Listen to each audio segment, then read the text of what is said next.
the thing with animation, why I think it's not as ego-based or ego-driven as a lot of other areas of the industry is that because we know as the voiceover actor that we're only a small part of the overall art that we're creating.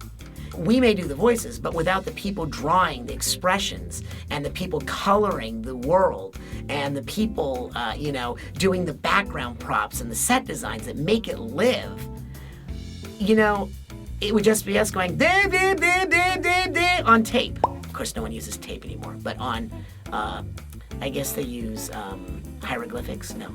We're all part of one big art project.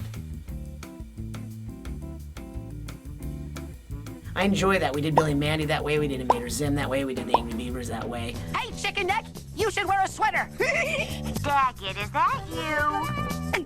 Mom? The best thing about that is how much you get to laugh. I mean, you get to laugh and it's fun. And, it's like being in school again with your friends and being able to joke. And what I love about it is that it's a fairly small voiceover community. I can walk into any place where they're recording and I know somebody there and we haven't seen each other in, months or a week, or we just saw each other yesterday. One day when we were doing Billy and Mandy, the casting director, Chris Zimmerman, says, "I've got a surprise for you. Guess who's coming in?" And it was Billy Hayes, Witchy Poo. And that's my childhood. I was like giddy. Oh, Woody, that was great. Mind if I try it? Oh, be my guest, Witchy Poo. I was like fanboying everything. I'm like, and I did my Charles Nelson Riley for her. I said, "Oh, hello. Oh, hello, Weenie." Oh. And she laughed and she said, Alice Ghostly and Charles and I all have birthdays at the same time and we're going out Thursday night to celebrate them. And I said, "Oh, can I go?" And she goes, "Oh, no, honey." But I really wanted to go. One of the things that's always stuck with me that I always remember is when I was doing a convention one time with my friend Ricky Simons, who played Gurr on Invader Zim. We were at the table and these soldiers came up and, very polite and called us sir, sir. And I said, "No, it's Gurr."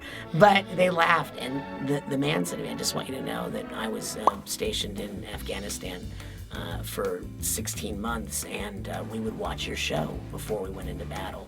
And we would be in an uplifted, laughing mood, and then we would come back, and often it was not a happy event by any stretch of the imagination. In fact, it was horrific. But we would put on your show, and it would bring us up again, and make us laugh again, and feel alive again. And that really is something that has always stuck with me, because when you're in a booth, in the dark most of the time, you're not really realizing where you're reaching. And when you realize that you reached these people and you touched their lives. It was a cross between a really hyperactive 10-year-old boy and like a dog. Like I said, it was like, yeah, what's that?